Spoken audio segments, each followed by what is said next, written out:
Hello friends, welcome to short hand smart learning. प्रस्तुत है 90 शब्द प्रति मिनट डिक्टेशन। स्टार्ट। अभी कुछ दिन पूर्व महंगाई तथा अन्य समस्याओं पर विचार करने के लिए दिल्ली में प्रधानमंत्री द्वारा आयोजित मुख्यमंत्री सम्मेलन इस निर्णय के साथ संपन्न हुआ कि जमाखोरों एवं मुनाफाखोरों के विरुद्ध राज्य सरकारें वर्तमान कानून से ही कठोर कदम उठावें। जमाखोरों एवं मुनाफाखोरों के विरुद्ध कड़ी कार्रवाई करने की अपील स्वयं प्रधानमंत्री ने की है और यह भी स्पष्ट कहा है कि यह कार्रवाई इतनी कड़ी हो कि व्यापारी फिर मुनाफाखोरी या जमाखोरी करने की हिम्मत ना कर सके। साथ ही महंगाई की मूलभूत समस्या की ओर भी प्रधानमंत्री ने मुख्यमंत्रियों का ध्यान आकर्षित किया है और उन्होंने इस बात पर विशेष बल दिया है कि जनोपयोगी चीजों के उत्पादन को तेजी से बढ़ाया जावे।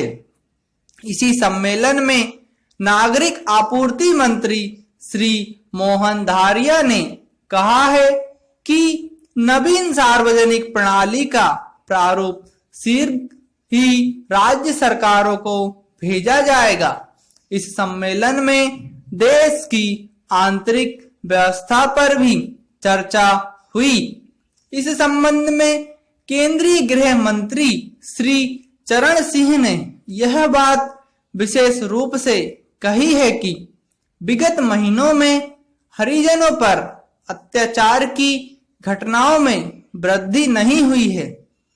दूसरी बात, प्रधानमंत्री ने महत्वपूर्ण रूप से बताई कि राज्यों के अधिकारों को केंद्रीय सरकार किसी प्रकार कम नहीं करना चाहती।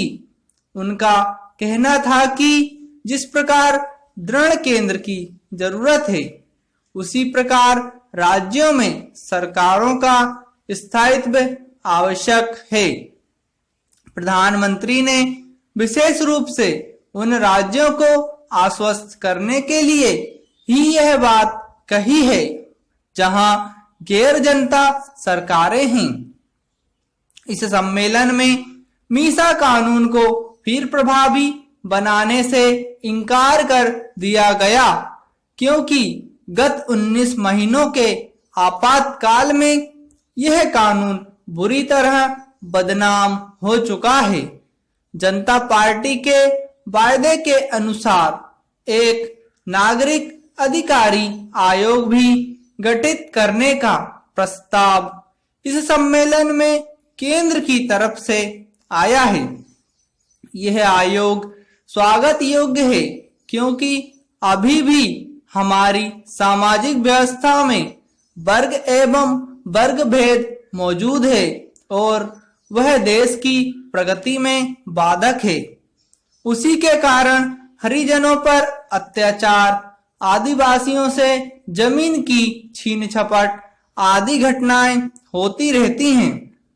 इस आयोग से अस्पृश्यता विरोधी ऐसे उपाय अवश्य प्राप्त हो सकेंगे जिनके द्वारा देश व समाज का कलंक मिट सकेगा। आपूर्ति मंत्री श्री मोहन धारिया की वितरण प्रणाली की भी जनता को उत्सुकता से प्रतीक्षा रहेगी क्योंकि अभी तक जो भी सार्वजनिक वितरण प्रणाली शुरू की है वह स्थिति के अनुकूल या पर्याप्त सिद्ध नहीं हो सकी है। मुख्यमंत्री सम्मेलन में एक महत्वपूर्ण बात आर्थिक अनुशासन की भी आई।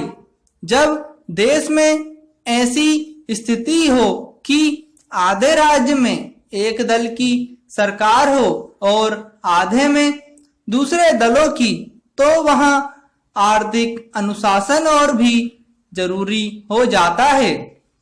विकासशील व्यवस्था में वैसे घाटे के बजट से बचा नहीं जा सकता, लेकिन घाटे की व्यवस्था एक सीमा तक ही होनी चाहिए। यदि राज्य सरकारें अपने बजट को राजनीति से प्रेरित कर भारी घाटे वाले बनाती है तो हमारी अर्थव्यवस्था ही असफल हो जाएगी। अतएव आर्थिक अनुशासन जरूरी है। स्टॉप।